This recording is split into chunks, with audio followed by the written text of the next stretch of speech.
Okay, so I am incredibly glad that everybody's joined us tonight, and I saw a really big crowd out there, which makes me super excited. So you'll see on the front here, I've Get Wise to Student Loans. I actually changed it just a little bit from just PSLF because there's another program that I want to talk about as well, and that's the Teacher Loan Forgiveness Program, which I'm not going to spend as much time on that, but I think it's something that could be really important for people to know about. So the very first thing is the agenda. Nobody really ever wants to start something without knowing what they're in for, right? So you can read through it. This is what we're going to talk about. I'm going to introduce myself, talk about PSLF, teacher loan forgiveness, go in depth on PSLF, and then some things that you need to consider. And then, next steps, and then a Q&A at the end, as Dan mentioned. And also thank you a ton to Scott and Dan for hosting these because they are incredible. They have, for the people that are new here, because I know that I pushed out a wide variety of my audience as well. These guys are running these types of meetings weekly. So this is not something that you just have to do one time. You can do it every week. So a little bit about me first before we dive into it. I was a high school math teacher for 8 years. As Dan mentioned, my wife teaches Spanish. She's on year 13 right now. And several years ago, we got married and realized that we did not have our financial situation together. And I started looking around at who I could ask for information, who I could trust. And the problem is that I didn't know anybody. And, as they mentioned, there's the people that walk around the hallways that I didn't necessarily know or trust. I didn't want to ask them for information, and I just didn't have anybody to turn to. And I was like, you know what? I want to help other teachers figure out everything financial related. And it started with the budget teacher, and now obviously I'm adding in, student loan planning, because I look at what are people struggling with that are teachers and educators. I should say educators, because we have a lot of SLPs that I know follow as well. So that was my big thing, was how can I help people in this world? Because so often the teachers, the SLPs, the educators don't get the kind of care and attention that other people might get. So I wanted to change that. And that's been kind of my mission throughout. That is my daughter. And this was back in the fall. So she has like tripled in size since then, I think. So they grow like crazy. So let's dive into it. And let's start talking about some things. So the very first thing is, and this was the first problem that I had whenever I was going down this whole rabbit hole of student loan planning and PSLF and all the things, is it's so hard to play by the rules that you don't know. And what I mean by that is there's nobody that on your way out of like a college, education program says, hey, have you ever heard of PSLF? I was in a college program for education back in 2012. Nobody mentioned it. They didn't talk to me about student loans. I had some student loans, and you just get sent out and somebody ends up calling you from the loan provider saying, hey, how are you going to structure your payments? Why is there not, somebody that's asking these questions about PSLF, teacher loan forgiveness, giving you information on them? So the problem is that with PSLF, you have to be very specific on following the rules, but they don't explain what the rules are ahead of time. And so that's what I want to do today, is kind of share with you the rules. A lot of what I'm going to share today, I'm going to keep it kind of base level. And what I mean by that is I don't want to get too far into the woods of like each person's situation, and it can get really nitty gritty. But what I want to do is more give you an idea of what's possible. So that way, once you get that bug inside of your head, you're like, is this something that I can do? And then we can, either you can talk to me or reach out to, there's a variety of people that are trained in this that are called certified student loan professionals. And so find somebody that knows the rules and can help you get kind of things going. So the big thing though is that if you don't play by the rules, you won't qualify. That's a big thing there. All right, so let's talk about PSLF in the news. And this was something that now that I know about the program, I've had so many times whenever I get a little bit fired up about it now.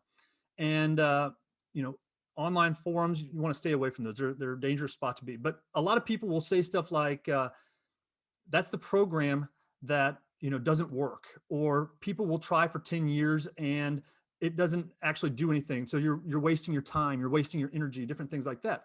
And part of that is because PSLF has gotten a bad rap in the news because people didn't follow the rules. So I've got some statistics here that I want to throw your way.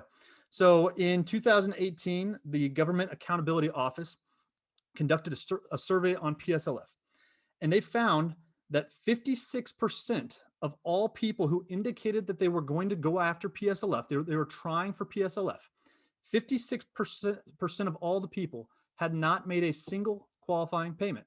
Now, in order to qualify, you have to make 120 qualifying payments. These people had made 0. Okay, now there's some reasons why. 13% did not have the loans that qualify.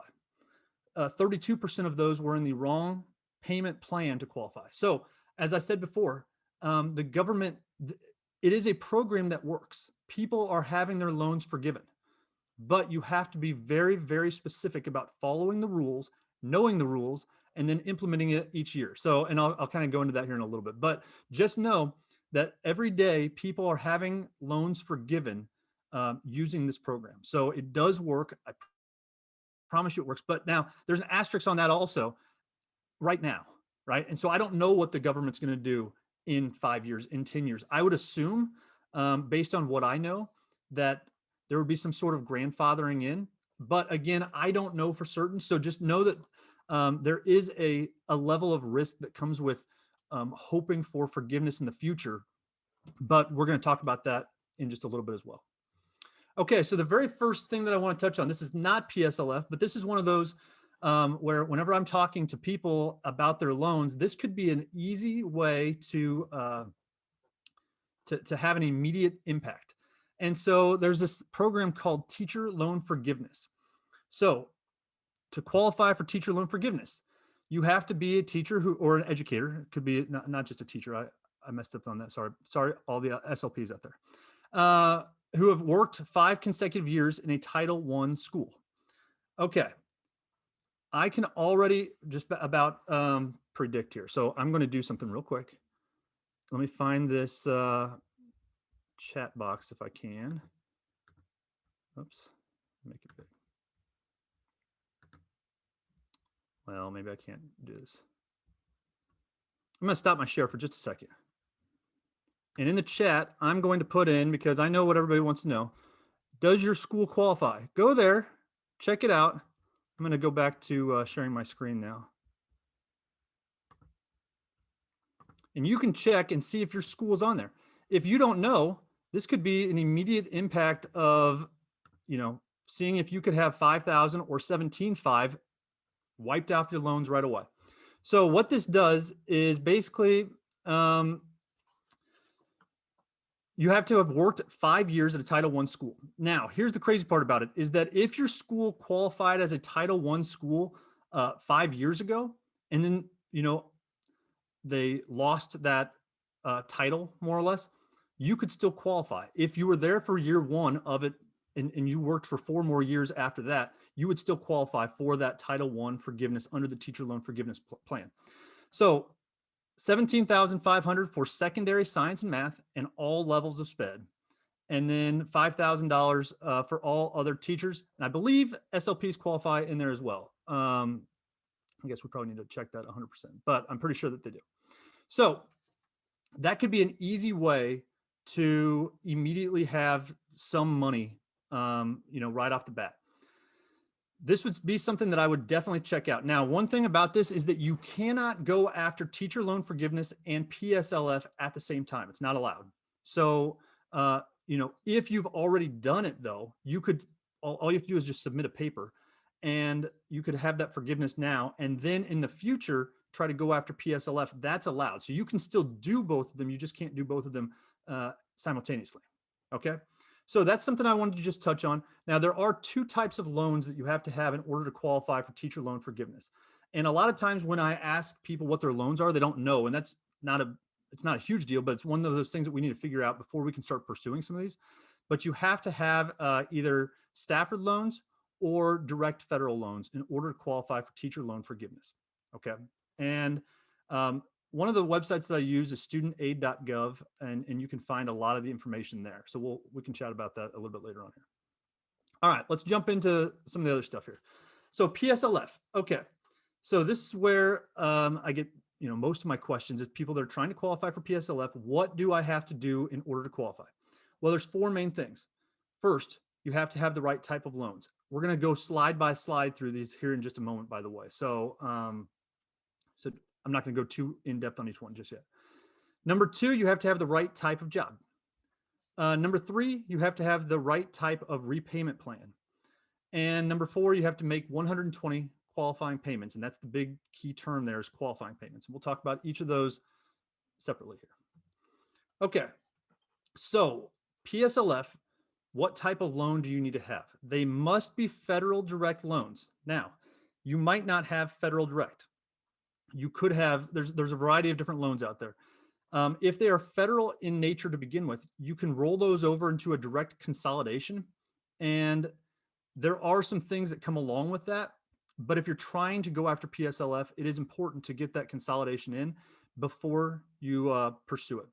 Private loans do not count. That's a whole nother entity. So, only federal loans are in this program. And that's something to be mindful of because usually with the private loans, either you want to try to get that interest rate lowered or you want to just go ahead and pay them off because they are not part of the PSLF at all. So number one, you have to have federal direct loans. It could be subsidized, it could be unsubsidized, it does not matter, federal.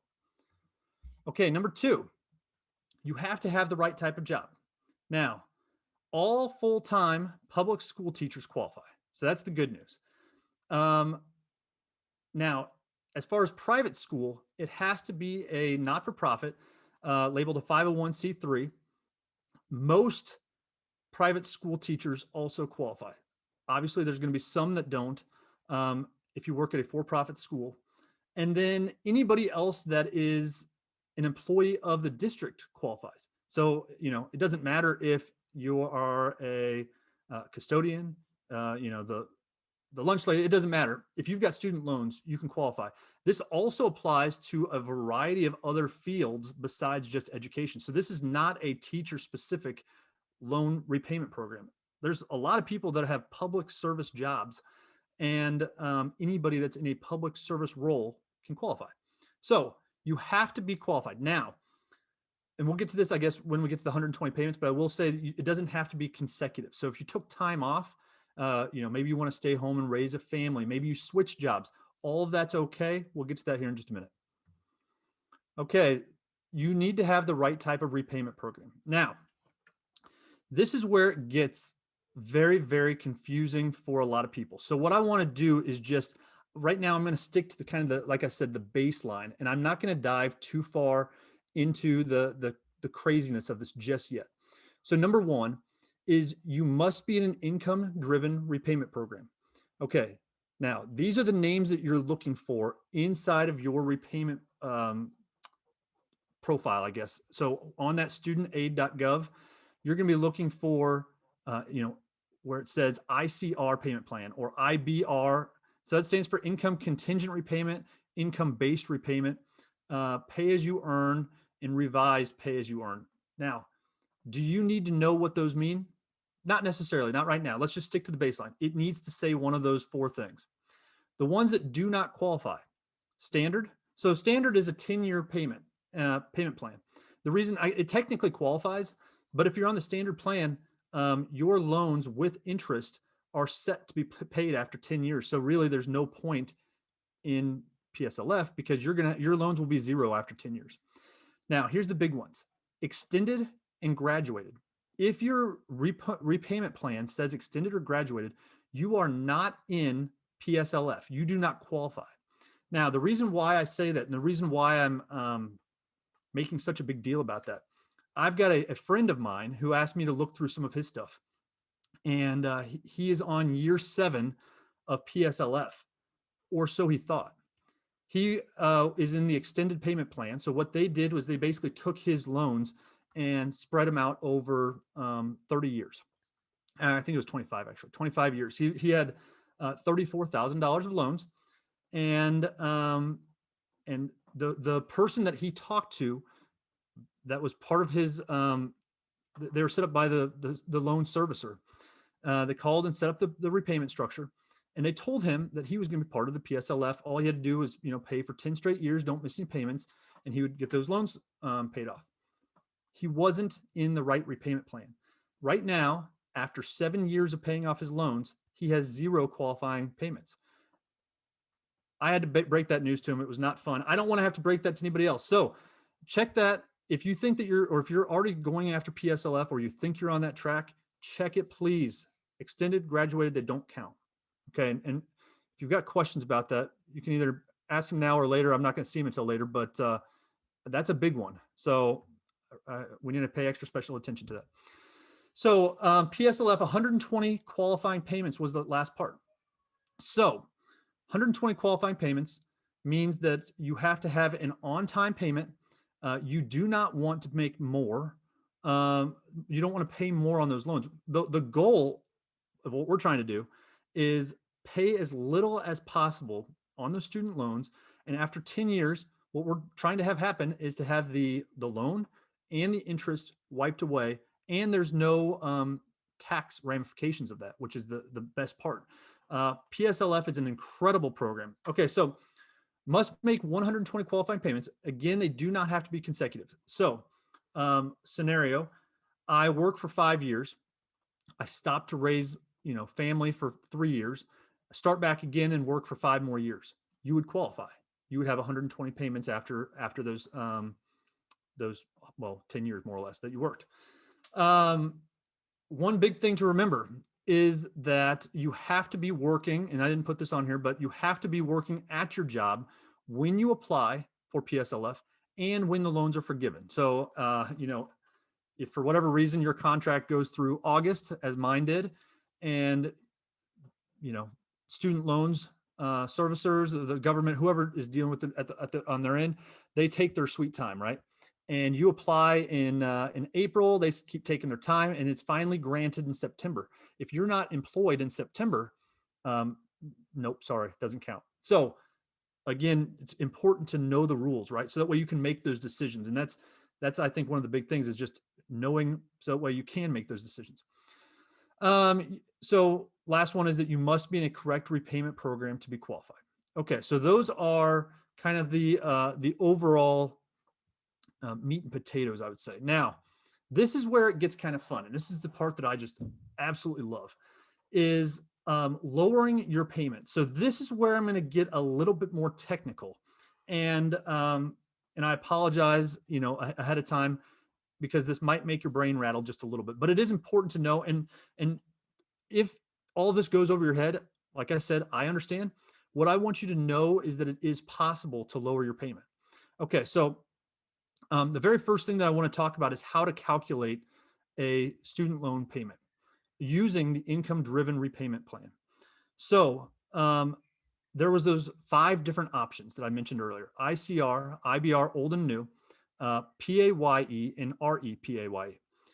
So the way that the loans are calculated is that they don't even care about the amount of your loans really to begin with.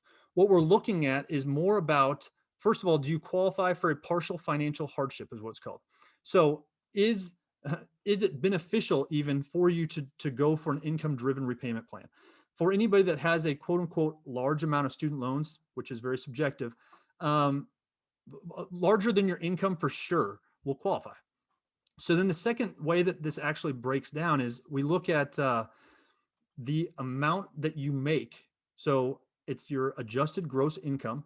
And if you're like, I have no clue what that means or where that's at, it is line 8B of your taxes. And so that's one thing, I'll have people pull that up and just find that line 8B. And when they get that number, so that's the number that you're going to use. And then we use the poverty guidelines for the standard year. So right now we're in 2021. So we would use the poverty guidelines for 2021. And basically on the poverty guidelines, what we would look for is your family size. And next to your family size, there's going to be a number that goes along with that. That's the poverty level. And what student loan, the government more or less has decided is that if we take, for most of the plans, a factor of 1.5, okay, so follow me here. So you take whatever it is that the number is that's next to your family size and multiply it by 1.5. Okay, and I'm sorry that's going to get a little technical. And then you subtract that number from your AGI. So that line 8B, you subtract off the 1.5 times whatever your family's poverty level is. And that number divided by 12 will get you your monthly payments. Now, that's a whole lot of things that I said that, and I trust me, right over the head of a lot of people, and it's okay. I'm not saying that to discredit your wits. I'm just saying that that's a lot of things.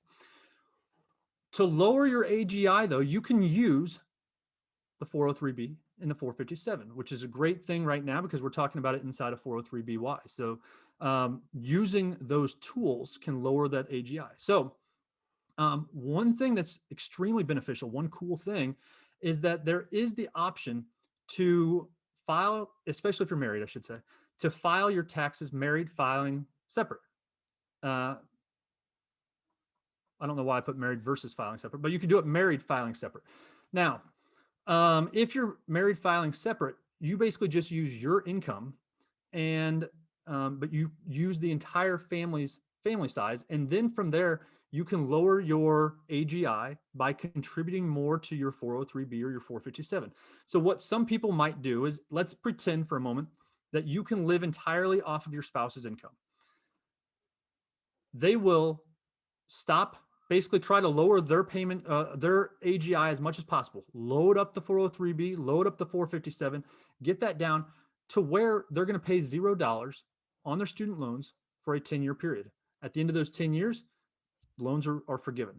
Now, there's a lot of tax ramifications that can come from this as well. And so that's why it's really important to work with your CPA or a financial advisor that can help you on that as well. Because, for example, if you are married filing separate, you're not allowed to have Roth IRA contributions, for example. There's some allowed, but most people would not be allowed to have Roth IRA contributions. It will also probably pretty significantly increase your spouse's owed taxes. So it's a strategy. It just really depends, I would say, on how much of your loans you have. So, if we're talking about, I know people that have $150,000 of loans for their education degree. This could be a massive thing for you, right? Because, okay, let's say your spouse pays a little bit more in taxes over 10 years, but you get 150,000 plus the interest that's going to accrue on that waived after 10 years. Hey, that's massive. The other interesting thing is that you can actually go back and amend taxes from 3 years before. And I know we have some tax experts in here who can probably talk a lot more on that than I can, and I might defer some of those questions to them.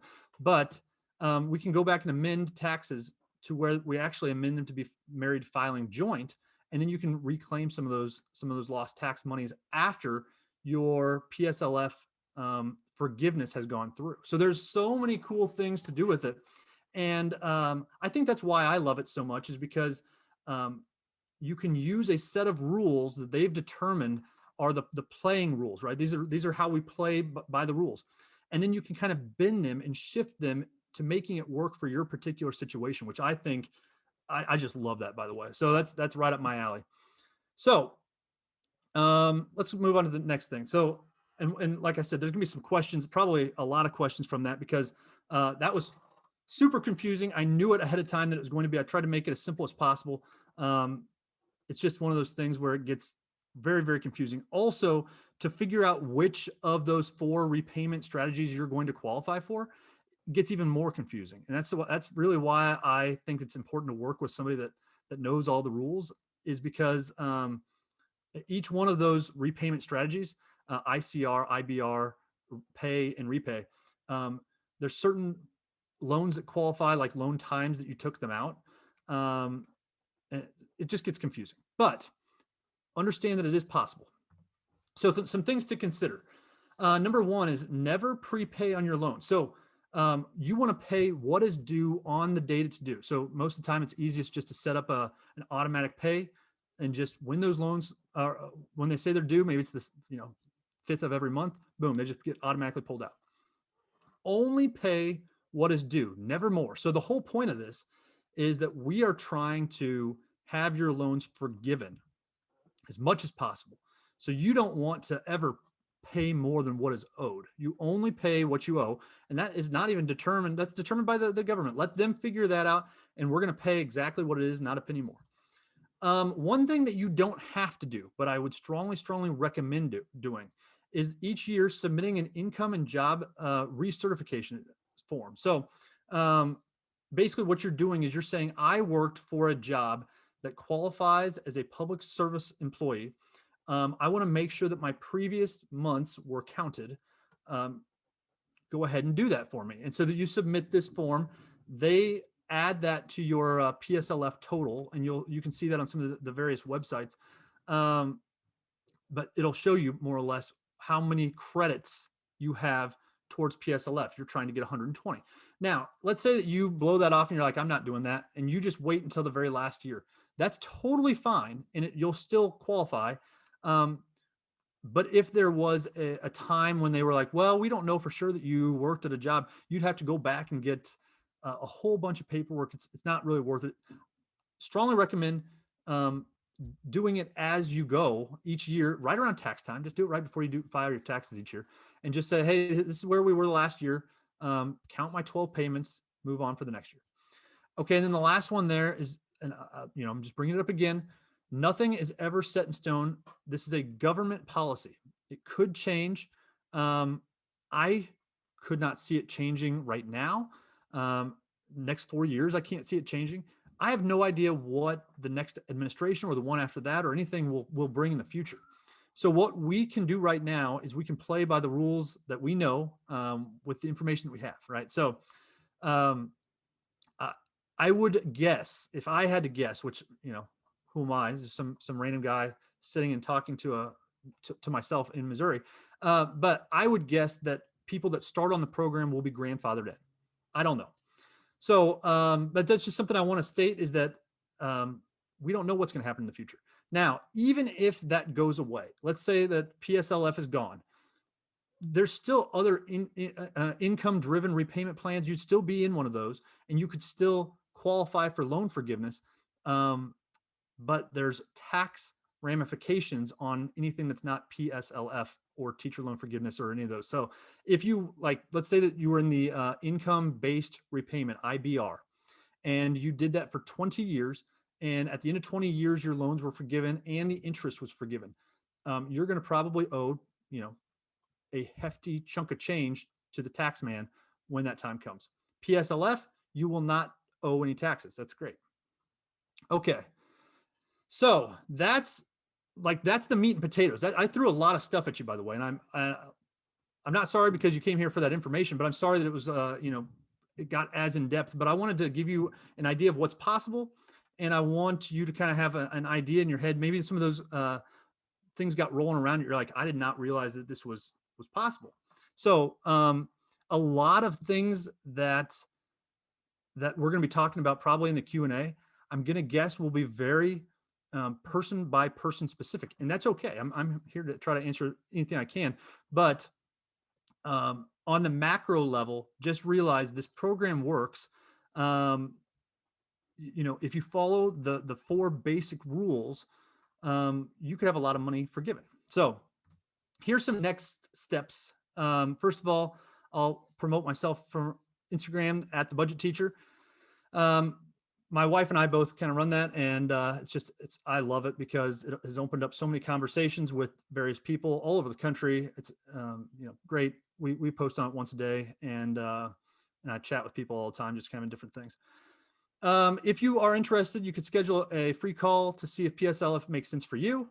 There's the website it's basically my appointment calendar. If you want to sign up for a 15-minute call, I will tell you that it would be super. I'm not a salesperson at all. So if I can't help you, I'm going to tell you and then be like, hey, I don't think this is right for you. If you don't want to work with me, by all means, find somebody else that you know and trust. But what I will tell you is if you don't have a grasp of it, if you don't want to learn it because you could totally do this yourself, totally 100%. But don't mess it up, because if you don't qualify and 10 years down the road, you think you do, I don't want that for you.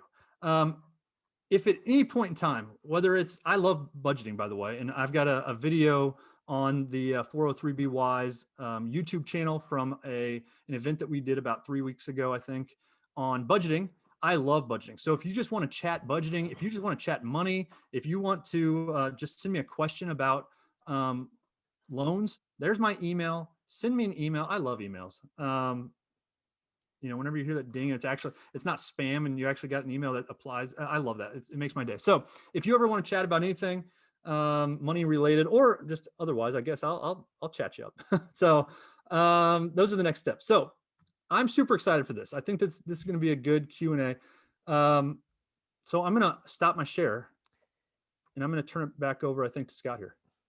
Yeah. Great.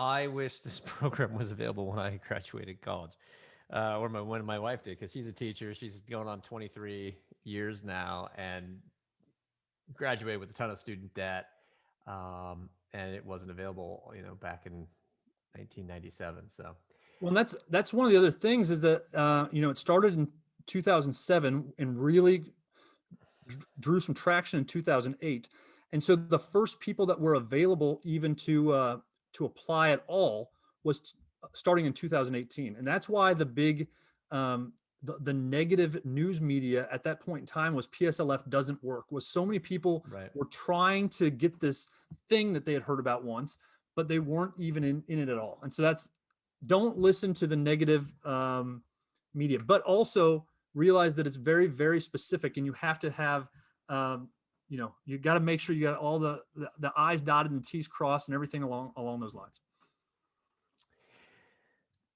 Well, I actually had a question, and I think somebody else actually just asked it as well. What if you fall below? So what if you work part-time?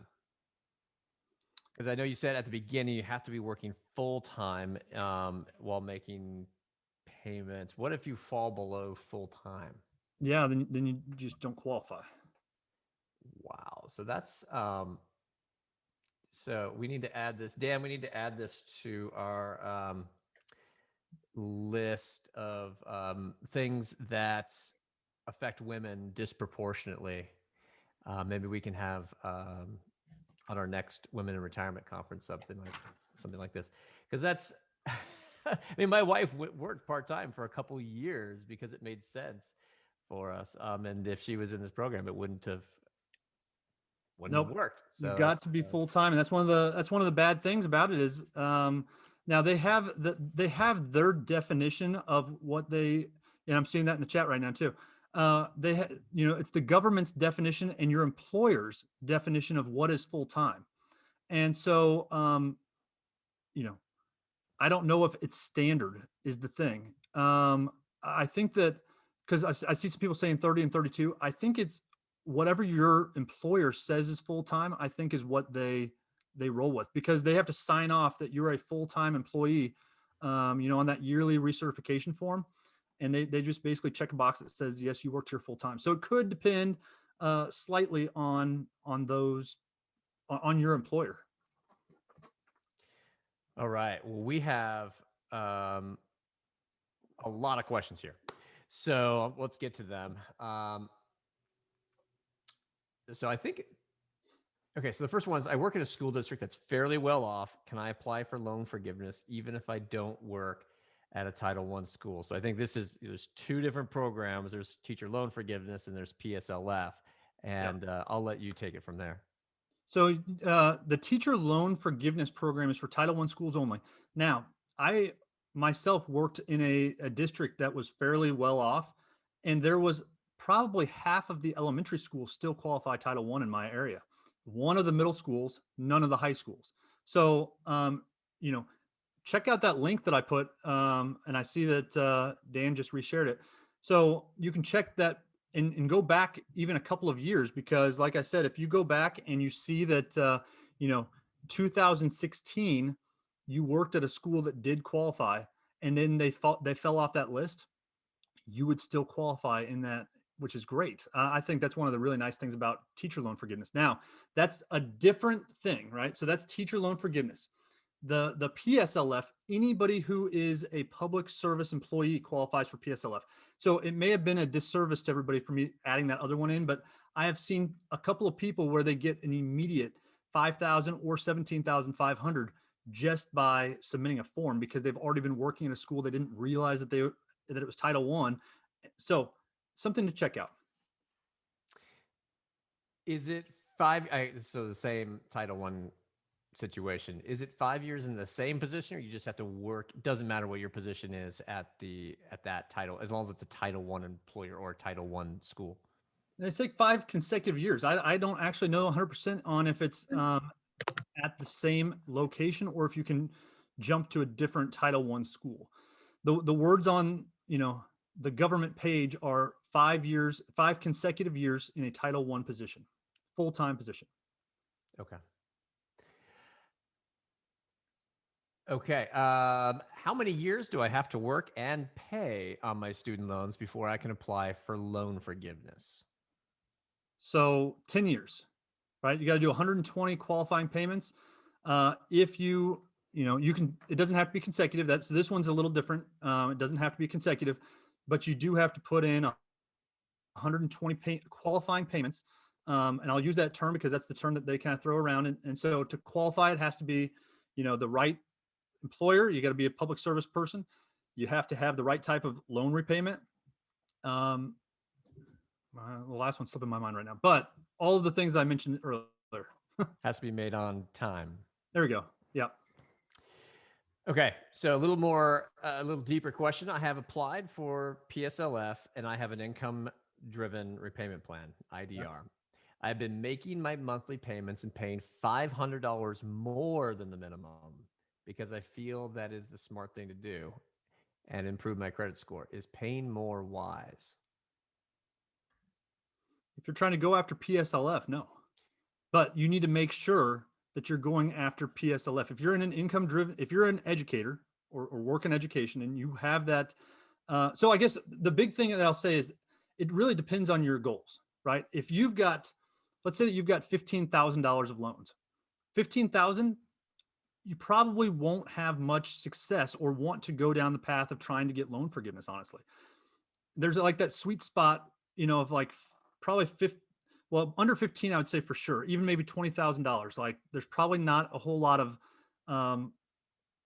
you shouldn't go after PSLF probably. I'm not going to say for everybody 100%. Between like 20,000 and let's say, 30-ish thousand, it's kind of a judgment call. And you're going to have to make that decision of, do you want to go, trying to get these loans forgiven where it could change, or do you want to pay them off quickly? That's going to be a question that could be a challenging one for you.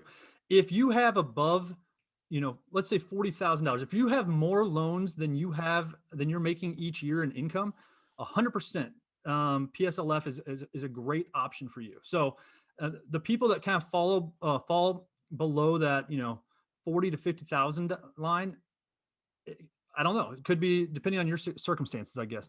As far as it affecting your credit, I don't know why that would make any difference. To me, it would just be if you're making your payment at the right time, which by the way, I forgot to mention this earlier. Right now, until September, until the end of September, you don't have to make any payments, $0, and it gets counted towards that 120 PSLF. So right now you should be paying $0 every month, 100%, if you're trying to go after PSLF. Now, if you're not trying for that, I don't know your situation necessarily, but it could be dependent on a variety of factors if you're paying or not right now. So right now, the government says you don't have to pay anything on your loans. No interest is accruing until the end of September. Don't pay. Just let those payments of $0 count towards 120. What if you're, what if you expect your income at some point in time, if your income goes up kind of dramatically, that could affect whether or not you're ever going to hit those 120 payments. Sure. Is that you also need to kind of have an idea of, I guess it's easier for people in education because that's what I was just going to say is right there. You can look at the salary schedule and kind of forecast what you're going to be making over that 10-year period The only fairly thing would easily. be if they jump from teacher to admin. And Right. so that could potentially, and then again, a lot of these questions, and it's, one of those where it stinks to have to say, but it's going to be probably case by case dependent on what's happening with your loans, with your amounts, and with your income. But yes, if you have a drastic jump in income, it might not make sense. It's really going to be dependent on, well, do you still qualify for that partial financial hardship that I mentioned earlier? And then really what your goals are. Someone just commented in the section, the chat section, payments of $0 will count towards 120 payments during the pandemic. And the answer is yes. Yep.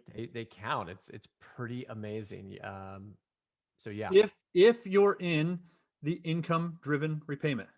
So that's the big thing. Good exception. And I cannot stress this enough. That story that I told earlier of the guy that thought he was in the qualifying for PSLF the entire time. He was in extended repayment. He does not qualify. Check that. Okay, so as long as you're adhering to the guidelines for repayment, I think I already know the answer to this, and recertified once per year, you can expect your application to be accepted. I think there's people on this event who can't believe what they're finding out. So they're asking is this for real?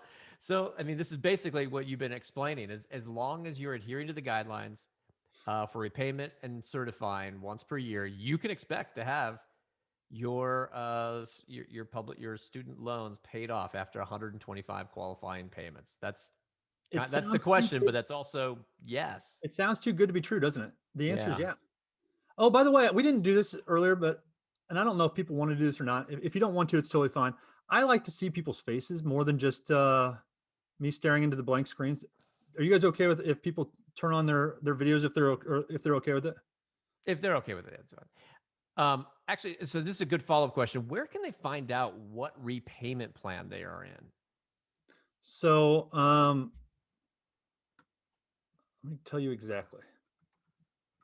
If you go to studentaid.gov, let me put that in the, now I'm going to say this also. You do have to have a username and a login. Okay, let me log in. There's two separate websites that I use for most of my stuff. And let's see if it's on this one or my other one. While you're looking for that, Zach Rhodes says, if you use Fed Loan Servicing, they have a PSLF tool that allows you to track in real time how many qualifying payments you've made. That's very helpful. That is, yes. Actually, that's where I want to go is myfedloan.org, which is where the Fed Loan Servicing is. I apologize to everybody on that. So this is the one right here that again, I use both of them, but I should have the exact steps known and memorized, but I don't. So if you go in there, if you have an account, first of all, and on the very first page, about a quarter of the way down on the right-hand side, you'll see where it says loan details. So let me type this in the chat. David, do you want to do a screen share and show that? Well, I don't want to, or that'd because be personal. Yeah. Well, Okay. yeah, sorry. That makes sense. Makes sense. But it's super, super easy to get to. So I promise you, it's not a hard thing once you have access. And then you would click on where it says print loan details. Hey, and I saw somebody in the chat bring this up, and I just want to mention it as well. They said that you don't have to pay for it for help on this stuff. That's 100% true. You can do it. First of all, you can do it yourself. It's complex, but you can study and learn and look it up. Second of all, there are a lot of free options out there, and it's totally 100% something that you could do that way as well. Now, I've dealt with some of those places, and sometimes they don't offer the best advice. Some of them totally do, and I don't want to take away from that. On the right-hand side, like the fifth row down of this thing, it'll say repayment plan. So once you're in there and you click on print loan details, then it says it's the fifth line down, and it says repayment plan. Let me type it in here. While you're doing that, David, will the slides be available separately? Oh, sure. Yeah. I don't know how do you guys want to handle that? You can just send Dan a PDF, and we'll figure. I'll let Dan figure out the logistics on that. Sorry, Hey, so actually, there's something else I want to talk about that is that I didn't touch on at all. So there's this other program. So let's pretend that you are my friend, right? My friend who is on year 7 of, he thought he was doing PSLF. He's not in PSLF, right? There is another program, and it's called Temporary Extended PSLF.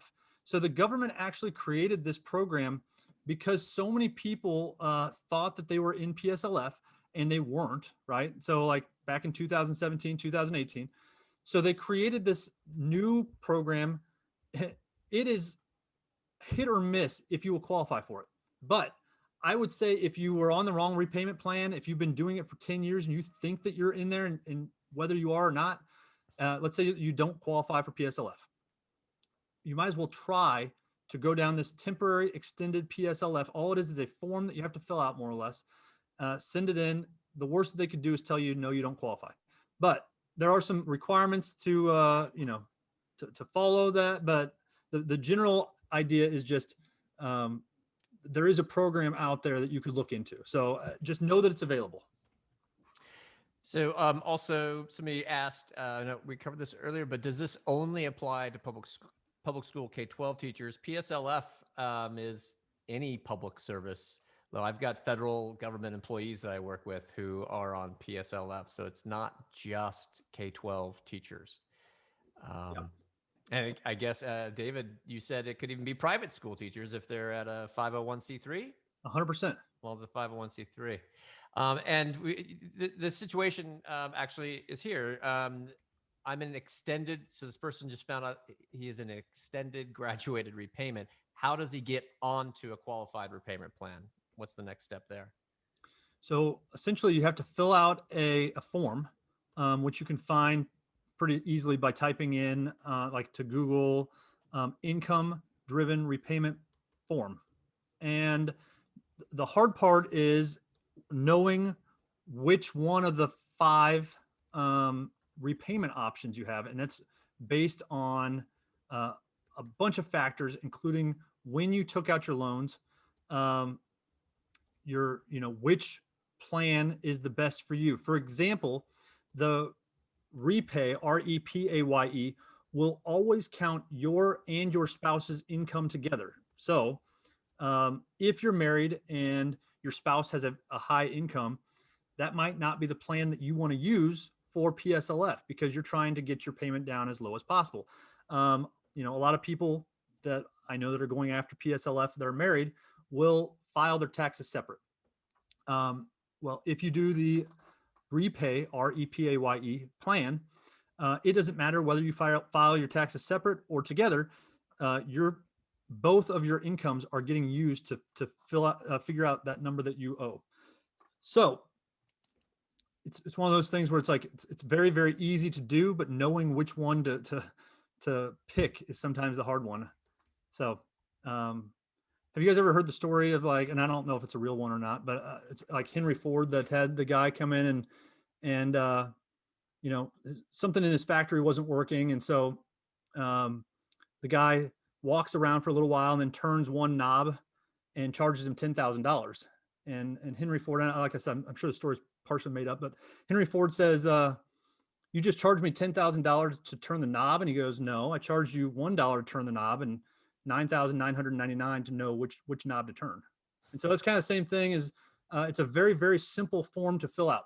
There's no question on that, but you have to know which one to do that could be best for your situation. Might be that's one of those I wouldn't even know unless I saw your student loan data file and some other, a bunch of other things that might go along with that. Okay. Just to make sure, paying more will not disqualify you. You just have to make the minimum payment for it to be a qualified payment. If you end up paying more, which you've advised you probably shouldn't, It won't disqualify the payment though. No. So if you've been doing that already, it will not disqualify your payment. If you are trying to go for PSLF though, the whole goal is to pay as little as possible for 10 straight years, let that interest accumulate, and then, be forgiven tax-free. Your balance and your accumulated interest is all just gone. It's $0 when you log in. And, some of the stories I've heard of people doing that probably got to be a pretty great feeling. Oh yeah, absolutely. Are there forms? So there's no special form to fill out up front. It's making sure you're in the right income-based repayment program, but there's no declaration that I want to be PSLF. Nope. It's not till the end. Well, so each year when you recertify your income and your job, those, as somebody said earlier, I don't know who said it, but those credits then get counted towards your total, right? So each year, if you thought that you paid on time all 12 months and then you recertify your income and they only count, let's say 10 for some reason, then you could go in and try to fight that. And so I would really strongly recommend recertifying each year, just so that way the number that you thought you paid and the number that they thought you paid are the same. All right. Do your audits yearly rather than waiting until the end of the 10 years. Exactly. Because you might look back and say like, man, what in the world happened back in 2020? And of course we might remember 2020, but you might not remember 2021 or 22 or whatever. So yeah, no, that's good. So this is an interesting question. I think I know the answer to it, but like everything with PSLF, sometimes the answer is not so intuitive. So how does see if I can talk. How does deferment affect PSLF? So I guess the first question would be, are you talking about the government deferment right now? Or no. So let's say we're outside of a pandemic, for whatever reason, maybe even the income-based repayments are too high, and you get a, you call for a deferment on your loan. Interest continues to accrue. I assume that the answer is you're not making qualified payments. You're capitalizing interest until you start back into that IBR. It's not going to count. Yeah, I would assume that as well. I don't 100% know the answer on that, but I would say that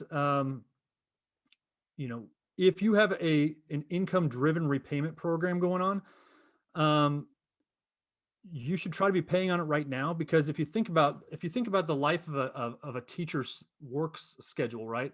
There's no time that you're going to be paying less towards your loans than today, because teachers go on that sliding scale where, education, years of service, you're going to be paying more on year 10.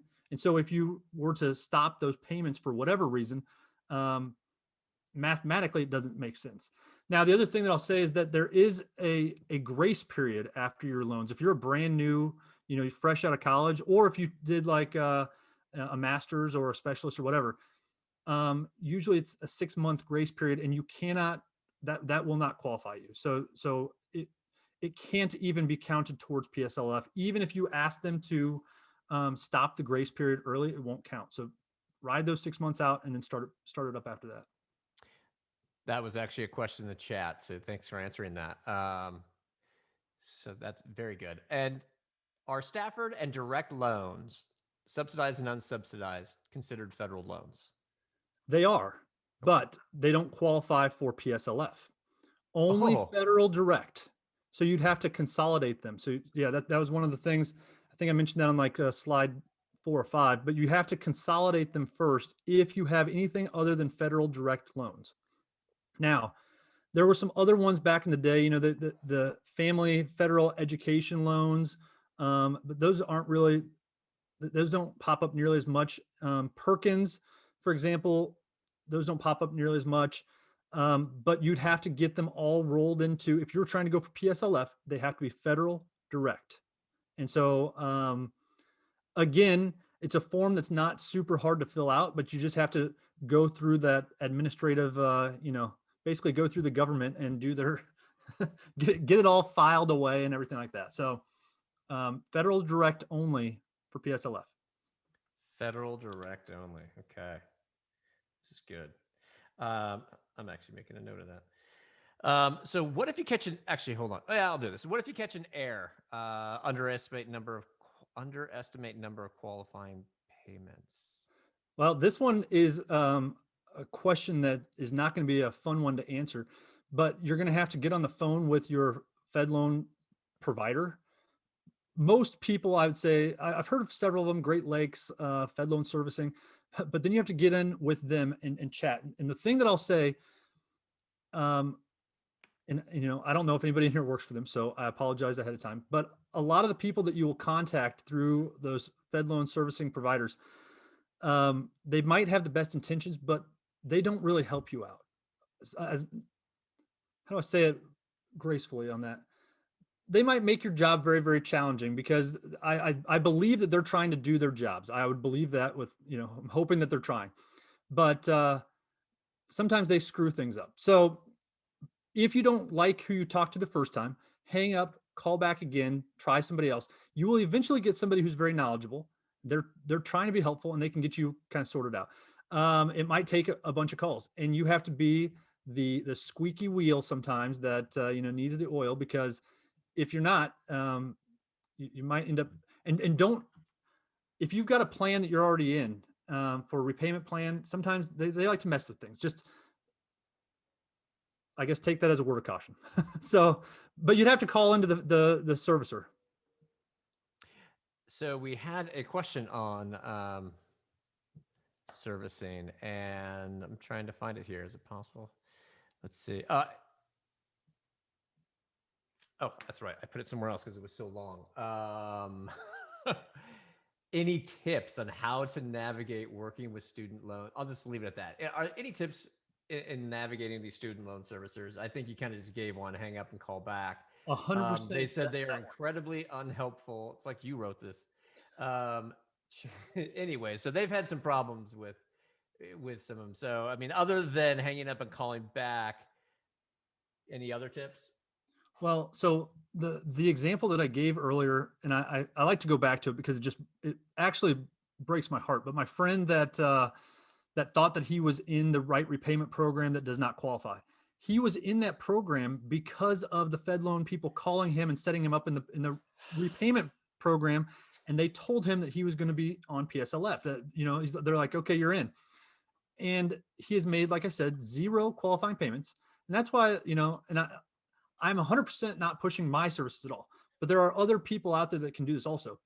Find somebody that can help you, because the loan servicers, I'm hoping, like I said, my hope is that they are doing their jobs the best they can. I'm not sure if that's actually the case. So I've had some conversations, because I cannot, as the only people that can talk to loan servicers are the people with the loans. Now, what I've done a couple times is jump on the phone with a client as like a 3-way call. It'll blow your mind, some of the things that they will say, and it's downright wrong on some of the information that they give. And I'm not trying to say that they're bad people. I just don't know that they're that well informed, and especially maybe the call center people, maybe they're low man on the totem pole. Maybe I don't know what the reason is. I don't know what the reason is, but I think I'll leave it at that. It can be challenging. Keep calling back. Find somebody that does know what they're doing. Escalate it. Talk to a supervisor. But the thing is that you're paying them for that service, so get your money's worth. Yeah, I think sometimes these jobs can have high turnover, and the training. I mean, as you experience, is not the most simple program. So I think sometimes you end up with people who might even mean well and still mess up at the servicer, because they also, part of the reason they have high turnover is not just because it's tough to be on the phone all day long. That was my first job out of college, but it doesn't usually pay that well. So I think I know the answer to this, but there's probably some caveats here. If you've already consolidated your loans with Navient, for example, is it too late to qualify for PSLF? So maybe I'm not 100% sure on what we're talking about here. Are we consolidating with Navient into what? A federal direct loan, or what's the loan that you're in now, I guess? I won't be able to answer that for the person, but let's say If it's still inside of a federal loan, I would think that you could still consolidate it again. I don't know 100%. Now the thing might be is, are all of your loans consolidated in that one? Because I think that you have to, in order to consolidate, you have to have more than one loan, right? And so that's a tricky one. I guess I don't know 100%. We'd have to dig into that and look around and try to, but usually it just involves phone calls, but I don't know the answer to that one. Can you consolidate? You can consolidate non-qualifying loans. You can't consolidate like private loans with, direct loans. You could consolidate direct loans into private loans, but not the other way around. So I guess it speak depends on on what I guess it depends on what kind of loans were consolidated. What if you consolidated your spouse's loans into one loan?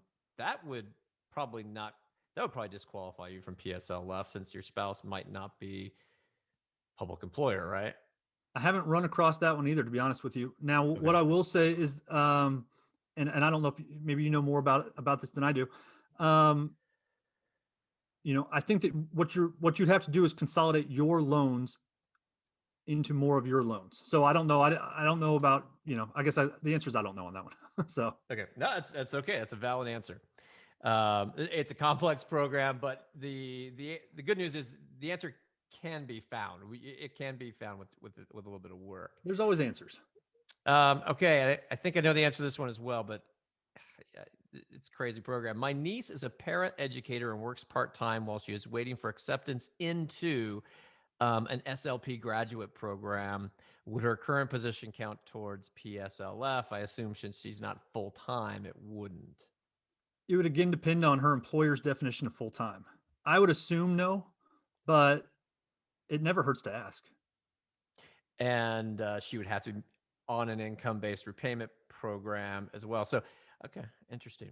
Now, if she still is going to be, and I don't know, one thing that I don't know that well is the SLP world. And so I've heard that they have to do like a year of like a practicum type of thing. If she still has to pay more money in the future, usually what I would say is just wait and get it all wrapped up into one. So that way, whenever you qualify for PSLF, you can just roll out into the 10 years and be done with them. So same thing where if you're a first year teacher, just go after that master's as quickly as possible, move up on the pay scale as quickly as possible, and then try to roll them all together and then go on about trying to get that 10 years, because it's just going to make your life so much more simple. Yeah, so this might be a related question that you might not know the answer because it's SLP related, but SLPs have to complete, like you said, an additional clinical fellowship year once working, and it doesn't seem to count towards PSLF. Is there a loophole to include that year that you are familiar with? Are any loopholes you're familiar with for PSLFs and that clinical fellowship year? So first of all, no, not that I know of. But the other thing would be, do you pay money for that clinical fellowship year? Because if you're still paying money, then you wouldn't really want it to necessarily count anyways until you're finished. That way you could roll it. The goal is going to be to get all of your loans forgiven. I would say that if you're still in school, you're not going to be able to do it no matter what, because you're going to be in, you're going to want to wait until you're done. I'll try to simplify that.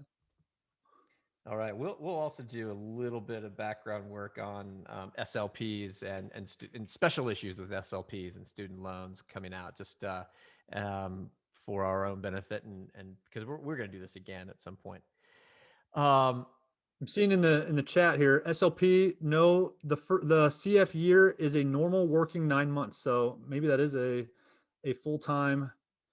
The thing is that it doesn't matter anything except for what the government says is just it's got to be a full-time employment. So if you've got full-time employment, then yes, you qualify. If you don't have full-time employment as deemed by your employer, then no, you don't qualify. So it's, I can't tell you, nobody else can tell you. It's really dependent on your employer. So I think there's two programs being combined here. So the question is, I hear you repeatedly mention that there's a 10-year timeline. I heard the public school teachers are eligible for PSLF after 5 years. Is that true? So this is what you started the program with. I think the difference between teacher loan forgiveness and PSLF, which teacher loan forgiveness can be after 5 years, but that's Title I related, whereas PSLF is for anybody in public education, and that's 10 years, no matter what, no exception. Yes, and also with the teacher loan forgiveness, it's very specific based on what you teach, or it's like, so 17,500 is the maximum amount you can receive if you are high school science, high school math, or any level special education. Everybody else would qualify for 5,000. Now, how much of a bum deal is that for? I would say like the English teachers out there, they don't ever get anything good, right? Right, Dan? They got to they got to read all those essays, man. That's tough. Read the essays, and they don't get the loan forgiveness, but they call it the high need. So it could be, there's some state programs out there as well where like individual states that have certain high needs, could give you some. Anyways, I'm not going to get into that because it's really state dependent, but sometimes it's more than just math and science. But that's something to look out in your state if they have anything like that. Okay, here's 10 years old for PSLF. Okay, here's an interesting question. I think the answer is going to be one of Dan's favorites. It depends. SLPs work at multiple schools, so how does that work? So I'm gonna assume this is a PSLF question. I assume as long as those schools are in the same school district, but I guess it doesn't matter, even if they're in different school districts. But don't you have to be full time? Oh wait, they clarified Title I. Okay, so this is a tough one. So for Title I, they work at multiple schools. I'm glad people are bringing the questions, but that is a good question. That's a tough one because if let's say you spend 5 years working as an SLP, but multiple different schools, does that have a full-time requirement? So the honest answer here is I don't know that SLPs qualify. I don't know, honestly. And I would assume that they do. But here's what I'm going to say. And I see you're saying no. Here's what I'll say. Fill out the paperwork and send it in, right? The worst they can tell you is that you don't qualify. Then you're in the exact same boat you are today. If you do qualify, hey, you just made $5,000. So send in the paperwork. I don't know if you throw your email in there or something. I've got the paperwork right here. I can just send it to you, but maybe I could. I'll send that to Dan as well and have him put it wherever he's putting all the rest of the stuff. But there's a very simple form that you just fill out, and so anyways, yeah, send it in, see what happens. All right. There's so many different circumstances with SLPs because they go through all these different schools. It's a very interesting job. Okay, I got a non-SLP question here. It's an interesting question. I like the way it's worded, but I can see how it might be a little bit confusing. Is there any tool or advice to forecast if it will be cheaper to try and get to PSLF or refinancing at a lower private interest rate and trying to be aggressive with paying it off sooner? So maybe they're trying to see if maybe they actually won't qualify for 120 payments and it'd just be better or it's just not a big enough amount, or they should just get a low interest rate and start paying that thing off. So there's PSLF calculators actually online. Those could be interesting to look at. Kind of the general rule, and of course the general rule never applies to everybody, right? But the general rule would be if your loans are greater than your AGI. If they are, generally PSLF would be a good option for you. Again, that's not everybody. It's not every scenario. It also depends heavily on family size. And if you have a spouse that, like I talked about earlier, one of my favorite strategies is just basically the spouse takes over, the other person lowers their AGI down to where they're paying $0. And then we basically do that for 10 years and they pay $0. I've got a gal that I'm working with that's going to pay $0 for 10 years and have $75,000 of loans plus the accruing interest over the next 10 years in 10 years. So it's one of those really cool things. It's just depends. So that's the hard part is what are your goals? All right. So we have a couple of these SLP questions that we don't have answers for, but we're going to work on these answers offline and post them into hopefully post them into the 403 Wise Facebook group within the next week or so. And we'll do that with any other questions that we can't answer. So I have most of the questions that have been, it looks like all the questions that I saw have been answered. So, we've got a few minutes left. So David, they're asking for your contact information. Maybe you can share your screen and put up that last slide. I'll just type it in. How about that? Or you can type it in there into the chat. If anybody has any additional questions, feel free to, okay, here we go. Can you, so go ahead and ask those questions. If you got any more questions, we'll stick around here for a little bit longer. Can you then have two sets of loans? One set that qualifies as direct loans. Oh, great question. And one set as non-direct consolidated into direct and have two timelines for PSLF. Yes. Oh my gosh, man. I feel like I'm in a Rick and Morty episode right now. I don't know if anybody gets that joke, but so multiple timelines, multiple universes. I've been doing financial planning for like 25 years, and I'm not sure I understand that question. So I think what the question's asking, and I'll tell you the time that I see this the most would be, let's say that somebody graduates and starts in on PSLF, right? They graduate college, start in on PSLF, and they go 4 years of qualifying PSLF payments, right? And then they go back to school to get their master's. I think this is where we're going with this question, maybe. And let me know if I'm wrong. And it could be, you could say, okay, the non-consolidated, the same idea I think would apply here. But then they go back and get new loans when they, finish that school. Now they've got one set from 4 years ago, one set starting today. Those would go 10 years in the future from the start date. And then yes, you could have two separate loan forgiveness timeframes going on at the same time. So now, you could qualify for PSLF multiple times. Yeah, as long as you just meet those 4 requirements. That's literally the only thing that they are strict about is just if you fall in those 4 requirements, then yes. Now, as far as that let me look back at that question.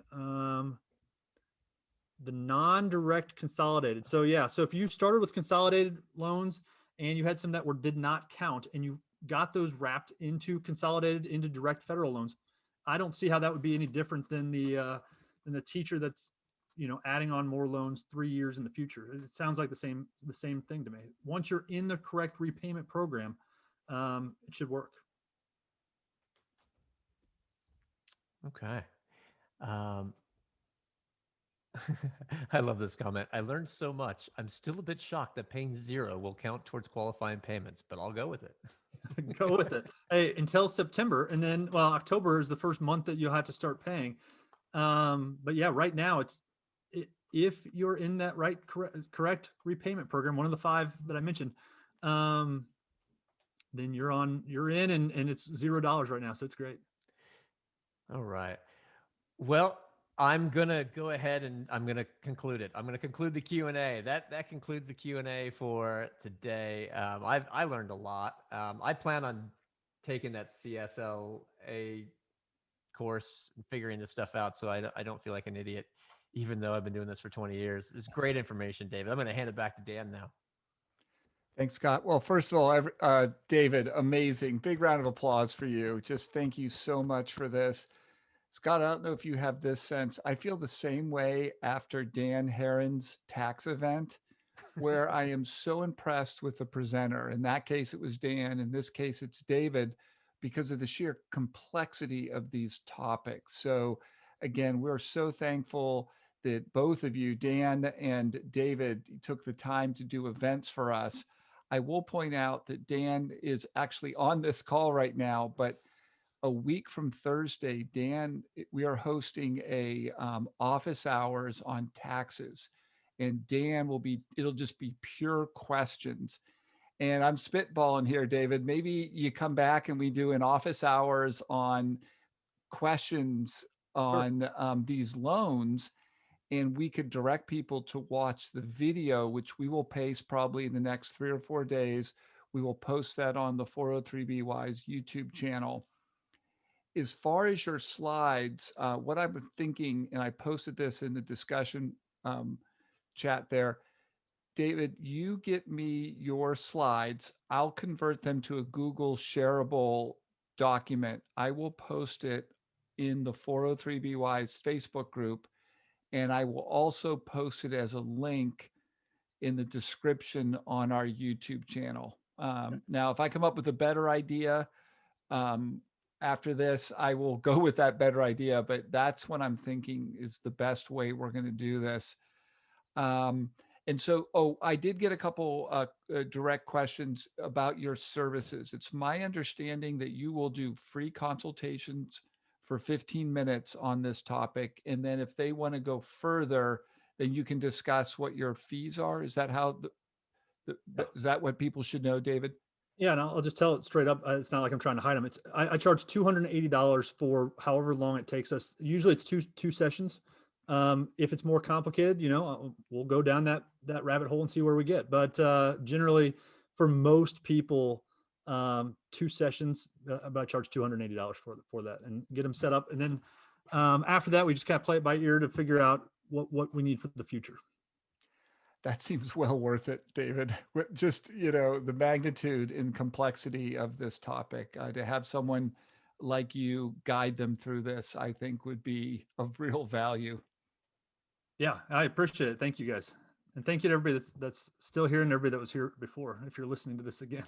Absolutely. Yeah. Thank you for all the teachers and SLPs and support personnel who do this difficult job every day. And thank you for joining us. We really appreciate it. And we hope to see you at a future 403BY's event. Thank you so much.